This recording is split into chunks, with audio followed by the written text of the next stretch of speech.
Namaku Rini. Usia 38 tahun. Ibu satu anak. Dulu aku hanyalah wanita miskin, hina, dan dianggap tak berguna. Tapi sekarang, aku bisa membeli mobil cash, membangun rumah tingkat 2 di tengah kampung, dan melempar uang ke warung tanpa perlu menawar. Tapi semua ini bukan karena kerja keras, bukan pula karena warisan. Semua kekayaan ini kudapat dari dua makhluk kecil botak yang tak bisa dilihat sembarang orang. Tuyul. Iya, tuyul. 2 tahun lalu, aku tak punya apa-apa. Suamiku Tejo hanya seorang kuli panggul di pasar. Penghasilannya bahkan tak cukup untuk beli beras seminggu. Anakku, Ika, pernah diejek teman sekolahnya karena membawa bekal nasi tanpa lauk. Sakit hati. Sudah pasti. Tapi yang paling menyayat adalah hinaan dari tetangga. Ih, rumahmu kayak kandang ayam, Rin. Ganti dongket temboknya. Itu udah kayak jamur. Kasihan Ika ya. Tiap hari makan tempe terus. Ibunya kemana aja sih? Aku menahan semua hinaan itu dalam diam. Tapi hatiku mendidih. Malam demi malam, aku menangis di dapur sambil memeluk anakku. Sampai akhirnya, aku mendengar bisik-bisik tentang sebuah tempat di ujung desa Galuh. Tempat orang bisa mengubah nasib, asalkan berani menanggung syaratnya. Tempat itu disebut Kebon Singup. Aku mendatangi tempat itu tengah malam, dengan tekad bulat. Kata orang, hanya mereka yang benar-benar nekat yang bisa diterima di sana. Aku masuk lewat jalan setapak yang ditumbuhi ilalang setinggi pinggang. Angin dingin menusuk tulang, dan suara jangkrik bersautan seperti mantra. Di tengah kebun, ada sebuah gubuk reot dengan lampu temaram. Di sanalah aku bertemu dia. Mbah Kromo, dukun sepuh berwajah keriput dan mata merah menyala seperti bara. Ia menatapku lama, lalu tertawa pelan. Heh, akhirnya kau datang juga, Rini. Aku terkejut. Dari mana ia tahu namaku? Semua orang yang datang kemari, namanya sudah tertulis sejak mereka mulai putus asa. Ia menyodorkan sebuah kendi tanah liat dan sehelai kain putih.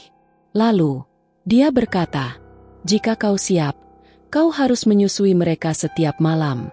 2 tuyul, saudara kembar dari dunia gaib. Mereka akan mencarikanmu uang, tapi mereka lapar, sangat lapar. Susumu adalah makanannya. Aku ragu, tapi pikiranku terbayang wajah Ika yang kurus, dan Tejo yang mulai pasrah pada hidup. Aku mengangguk. Malam itu, ritual dimulai.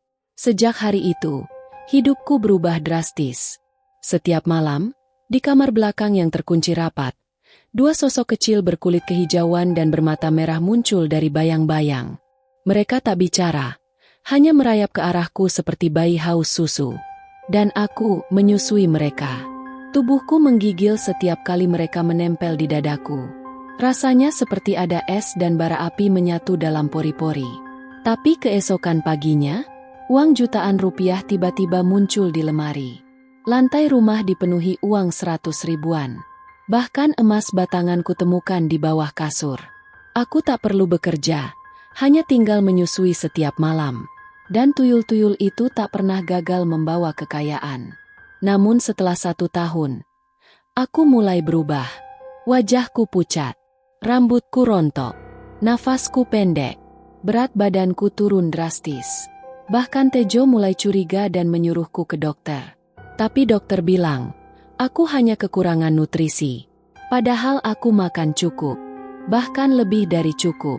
Hanya satu yang tak kukatakan pada siapapun. 2 tuyul itu mulai meminta lebih. Kini sudah 2 tahun. Dan aku tinggal tulang yang berjalan. Tiap malam mereka makin rakus. Jika aku terlambat menyusui, mereka mencakar kulitku sampai berdarah. Tangisku sudah tak berarti. Aku merasa seperti ibu dari 2 iblis. Tapi jika aku berhenti, mereka akan membunuhku. Dan keluargaku. Aku tak tahu harus bagaimana. Tapi aku tahu satu hal. Jika kamu iri pada kekayaan seseorang, jangan cuma lihat mobilnya. Lihat juga, apakah tubuhnya masih bernyawa. 3 kali aku mencoba menghentikan semuanya. 3 kali pula hidupku hampir hilang. Malam itu aku pura-pura tidur lebih awal. Kukunci pintu kamar rapat-rapat dan kuletakkan garam kasar di sekeliling ranjang, berharap itu bisa menghalangi mereka datang. Tapi aku salah besar. Sangat salah. Pukul 2 dini hari. Suara cesekan kuku kecil menggores lantai membuatku terbangun. Keringat dingin membasahi tubuhku. Napasku tercekat. Dua sosok kecil itu berdiri di balik jendela kaca. Matanya merah menyala. Gigi-giginya runcing. Dan mereka marah. Ibu lapar. Suaranya bukan suara anak kecil biasa. Suaranya bergema, bercabang, seperti ada ratusan mulut bicara bersamaan. Mereka melayang masuk menembus jendela, meludahi garam yang berserak, dan dengan mudah merangkak ke tempat tidurku. Aku menjerit, tapi tak ada suara keluar. Tenggorokanku tercekat seakan diikat rantai tak kasat mata. Mereka mencengkeram tubuhku. Payudaraku terasa seperti ditarik dengan paksa, lalu perih luar biasa, seperti disedot lintah dari neraka. Paginya, aku pingsan di ruang tengah. Tejo dan Ika menemukan aku dalam kondisi nyaris telanjang, luka-luka kecil di dada, dan wajah pucat seperti orang sekarat. Aku pura-pura tak ingat apa-apa. Kupikir akan berhenti di situ. Tapi tidak, itu baru awal. Setiap malam setelah itu, tuyul-tuyul itu makin rakus. Jika dulu mereka datang 1 jam, sekarang bisa 2, bahkan 3 jam. Mereka datang tepat tengah malam dan pergi menjelang subuh. Aku tak bisa tidur. Aku hanya tergeletak tak berdaya, menyusui 2 makhluk dari neraka itu seperti ibu yang kehilangan harga dirinya. Tapi uang datang terus. Semakin banyak. Kini aku punya 2 toko kelontong, 1 ruko, dan tanah sawah seluas 2 hektar atas namaku. Orang-orang iri. Tetangga memanggilku, Bu Rini yang sukses. Tapi jika mereka tahu rahasianya, Ika mulai curiga. Gadis kecilku yang dulu lucu dan periang kini menjadi pendiam. Pernah suatu malam, dia melihat cahaya merah dari balik pintu kamarku. Bu, kenapa malam-malam suka bicara sendiri? Bu, siapa suara yang sering manggil, Ibu, lapar, itu? Aku tak bisa menjawab.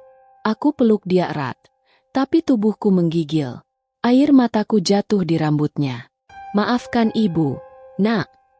Keesokan harinya, aku membakar baju-baju yang sudah kotor oleh darah dan susu. Tapi tak bisa kucuci rasa bersalah di hatiku. Suatu sore, aku duduk di beranda rumah, memandangi langit desa Galuh yang mulai memerah. Angin semilir membawa aroma tanah basah. Suara ayam dan anak-anak berlarian di kejauhan membuatku semakin sadar bahwa aku bukan lagi bagian dari dunia itu. Aku hidup berdampingan dengan 2 makhluk halus. Dan setiap malam mereka menghisap bukan cuma susuku, tapi juga jiwaku, sedikit demi sedikit. Yang paling menakutkan, aku mulai merasa sayang pada mereka. Aku mulai merasa seperti benar-benar ibu mereka. Dulu aku pikir pesugihan hanya tentang memberi sesajen dan uang kertas. Tapi tidak, ini lebih dalam. Ini tentang ikatan. Tentang perjanjian tak kasat mata yang tak bisa diputus semudah itu. Jika aku kabur, mereka akan datang.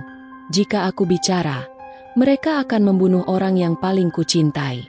Aku terjebak dalam tubuh yang kurus, jiwa yang rapuh, dan kekayaan yang sia-sia. Suatu malam, saat sedang menyusui mereka, salah satu tuyul menatapku lama. Matanya tak semerah biasanya, lebih sayu, dan ia berbisik pelan.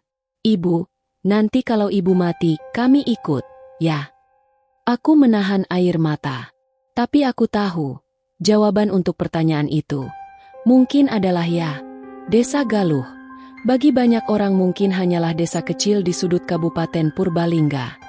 Tapi bagi mereka yang tahu sejarahnya, Galuh bukan tempat biasa. Di balik hijaunya sawah, ademnya udara lereng Gunung Slamet, dan senyum ramah penduduknya, tersimpan sesuatu yang kelam. Sesuatu yang tak pernah dibicarakan terang-terangan. Sesuatu yang membuat bulu kuduk merinding jika dipikirkan malam-malam. Dulu, aku tak tahu apa-apa.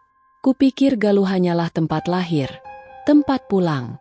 Tapi sejak aku masuk ke dunia pesugihan ini, pelan-pelan sejarah kelam itu terbuka. bagai luka lama yang dipaksa menganga kembali. Konon, ratusan tahun lalu, Galuh pernah menjadi tempat persembunyian para pelarian dari kerajaan Mataram yang kalah perang. Mereka membawa pusaka, kitab, dan ilmu-ilmu kelam. Salah satunya adalah ilmu susuk sukma, ilmu pemanggil arwah anak-anak kecil dari alam bawah, yang jika diberi tumbal susu, mereka akan bekerja mencari kekayaan bagi tuannya. Dan tempat pusatnya ada di Kebon Singup, hutan kecil di utara desa, yang sekarang ditumbuhi bambu petung, ilalang tinggi, dan jalan setapak yang tak pernah disentuh pembangunan. Bahkan orang-orang tua menyebutnya lemah angker, tanah keramat. Aku sempat bertanya pada Mbah Tarmi, janda tua tetangga depan rumah. Ia memang sudah pikun, tapi dalam kepikunan itulah kadang keluar kisah-kisah yang tak tertulis di buku manapun. Dulu waktu aku kecil, ada perempuan muda yang kaya mendadak, Rin. Namanya Embok Sari. Dia mendadak bisa beli tanah di 5 dusun. Tapi badannya makin kurus, kulitnya mengelupas. Terus, dia mati waktu malam suro. Mayatnya hilang.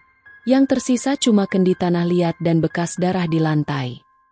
Aku gemetar waktu dengar itu. Karena kendi tanah liat itu, persis seperti yang Mbah Kromo berikan padaku malam pertama aku datang ke Kebon Singup. Desa Galuh memang tampak damai, tapi sebenarnya, banyak dari kami menyimpan rahasia. Kadang kulihat tetangga pakai cincin batu aneh, tiba-tiba kaya. Ada juga yang pasang kembang 7 rupa di depan rumah tiap malam Jumat Kliwon. Dan kini, aku tahu semua itu bukan hanya hiasan. Galuh adalah desa yang tak sepenuhnya hidup di alam nyata. Setiap malam, bayang-bayang bergerak tanpa wujud. Dan jika kamu berjalan sendirian melewati jalan kecil dekat pemakaman tua, kamu akan mencium bau anyir, seperti darah dan susu basi. Dulu aku mencintai desa ini. Tapi sekarang, aku takut padanya. Karena di setiap sudutnya, ada mata yang mengintai. Dan ada banyak orang yang menukar jiwa demi rupiah. Sejak tubuhku mulai melemah dan mimpi-mimpi buruk makin sering datang, aku mulai menyelidiki. Siapa sebenarnya 2 tuyul yang setiap malam menempel di dadaku itu? Mereka tidak berbicara. Tapi tatapan mereka seperti menyimpan kesedihan. Malam itu, saat sedang berada dalam kamar ritual, aku mendengar suara lirih, jauh, seperti berbisik di antara tiupan angin. Ibu, dulu aku manusia juga. Aku terdiam. Dadaku sesak. Apakah ini hanya imajinasi? Atau mereka sungguhan pernah menjadi manusia? Keesokan harinya, aku nekat datang lagi ke Kebon Singup.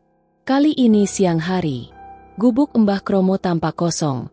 Tapi ketika aku mengetuk pintunya 3 kali, pintu itu terbuka sendiri.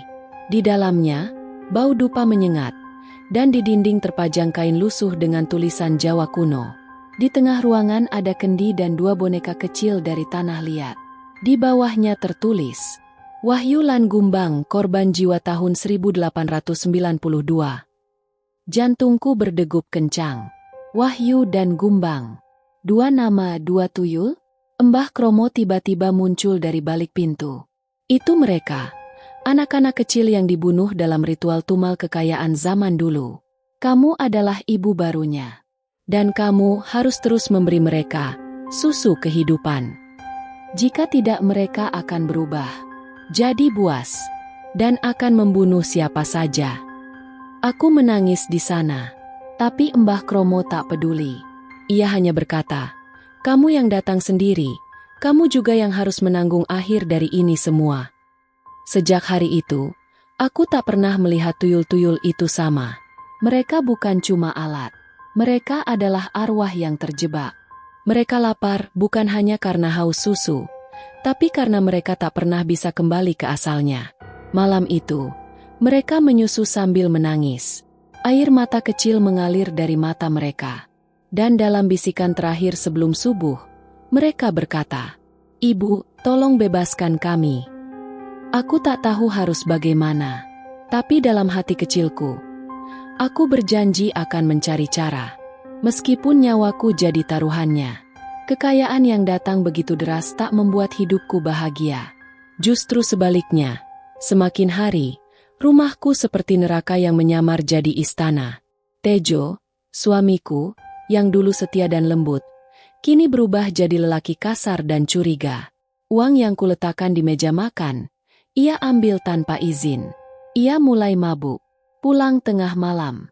Dan kadang, ia bahkan memukul meja jika aku tak mau memberinya lebih. Dari mana semua uang ini? Jangan-jangan kamu simpenan orang kaya, ya? Aku ingin menjelaskan, tapi bagaimana caranya? Haruskah aku berkata bahwa uang ini hasil menyusui 2 tuyul tiap malam? Tak mungkin. Tak ada yang akan percaya. Mereka akan mengira aku gila. Tapi diamku hanya membuat keadaan makin memburuk. Anakku, Ika, kini makin sering demam. Ia ketakutan tiap malam. Berkali-kali ia mimpi buruk. Tubuhnya makin lemah. Ia berkata, "Bu, di kamarku ada anak kecil aneh. Dia duduk di sudut. Matanya merah. Dia bilang dia mau jadi kakakku." Hatiku runtuh. Apakah tuyul-tuyul itu mulai mendekati Ika? Tidak, itu bukan bagian dari perjanjian. Malamnya, aku mengurung diri di kamar ritual. Dengan tubuh lemah, aku menyusui mereka lagi. Tapi kali ini aku bicara. Jangan ganggu anakku.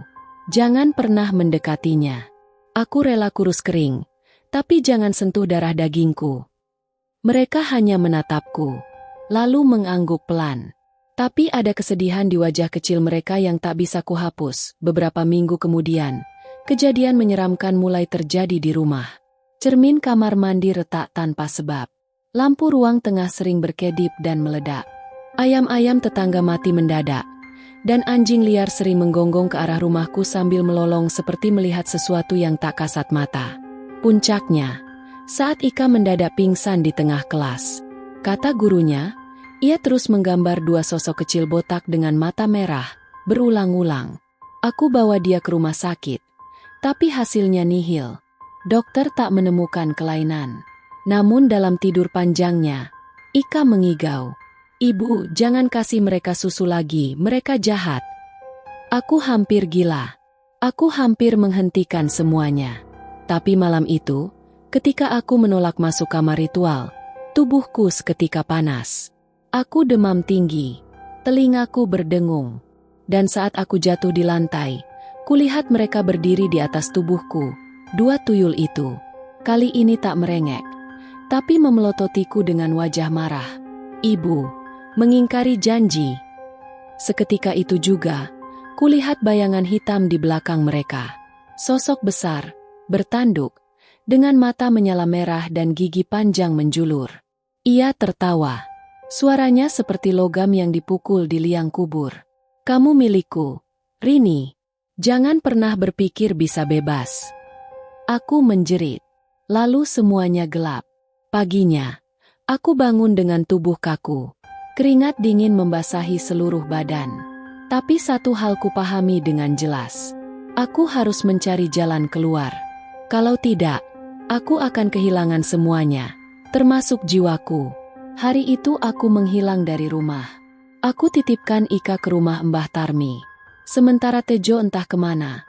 Mungkin mabuk lagi di warung pinggir jalan. Aku berjalan ke lereng Gunung Slamet. Ada seorang ulama tua yang dulu pernah kutemui saat pengajian. Ki Nawasena namanya. Dulu beliau pernah menyembuhkan orang kerasukan di desa sebelah. Masyarakat bilang beliau bisa melihat dunia gaib. Aku hanya berharap beliau bisa membantuku. Sesampainya di rumah kayunya yang sejuk dan tenang, aku langsung sujud sambil menangis. Aku ceritakan semuanya, dari awal sampai akhir. Ki Nawasena mendengarkan tanpa menginterupsi.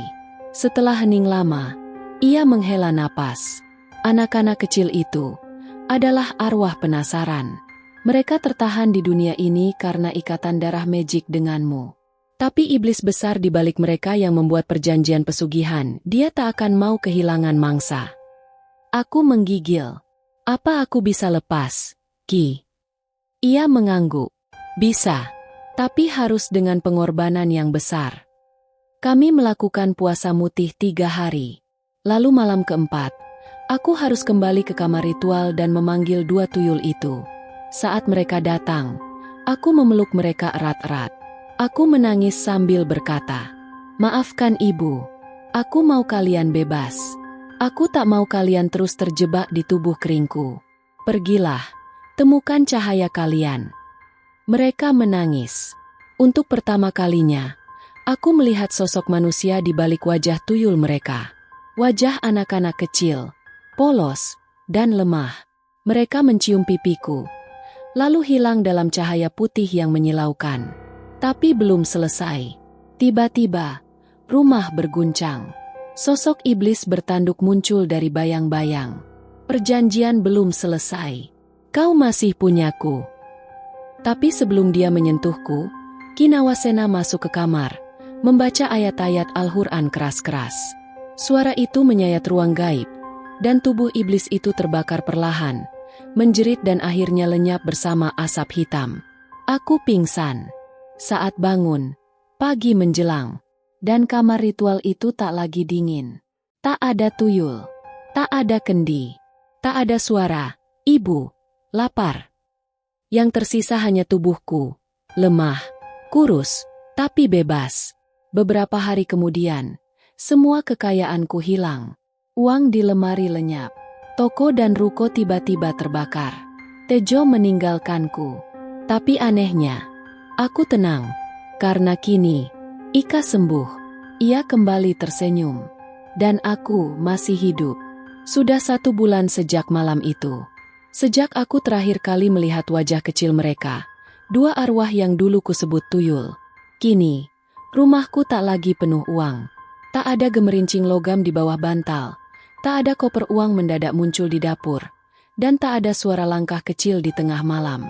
Hanya ada aku, Ika, dan sisa-sisa tubuh yang tinggal kulit membungkus tulang. Aku benar-benar kurus. Orang-orang mengira aku sakit parah. Tapi sebenarnya, aku sedang pulih.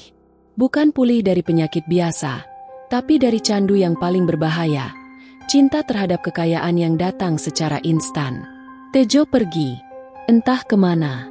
Mungkin ia kecewa karena tak lagi bisa hidup mewah. Tapi aku bersyukur. Sebab kepergiannya membawa damai. Ia dulunya lelaki baik. Tapi uang telah mengubahnya menjadi rakus, kasar, dan tak lagi mengenal cinta. Ika sudah mulai kembali ke sekolah.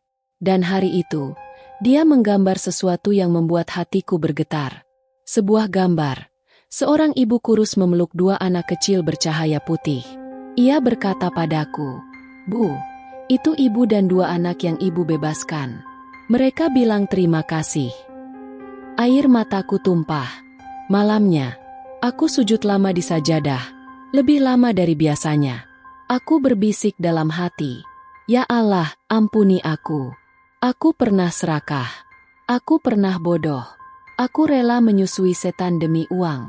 Tapi kini aku sadar, tak ada yang lebih kaya dari hati yang bersih, dan tak ada berkah yang lebih mulia dari keluarga yang utuh." Ternyata, harga dari pesugihan bukan hanya nyawa atau tubuh yang kurus, tapi juga hilangnya ketenangan, cinta, dan kemanusiaan.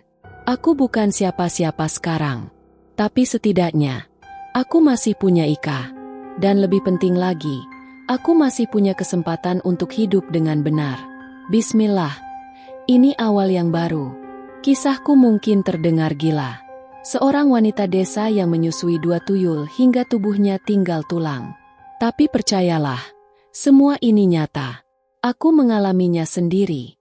Aku menjalani malam-malam penuh darah dan air mata demi uang yang akhirnya tak bisa menyelamatkan apapun. Jangan pernah tergoda jalan pesugihan. Jangan pernah tertarik pada cara-cara instan untuk menjadi kaya. Sebab tiap keping uang yang tak halal membawa kutuk. Bukan hanya padamu, tapi juga anakmu, keluargamu, dan bahkan rumahmu. Kini aku memilih hidup sederhana. Jual gorengan di pasar, jahit baju tetangga. Tapi hati ini lebih tenang, tidur lebih nyenyak, dan tak ada lagi suara-suara gaib di tengah malam. Aku ingin kamu, yang membaca atau mendengar kisahku ini, mengambil hikmah. Kalau kamu sedang susah, jangan menyerah. Miskin bukan kutukan, tapi serakah itu racun.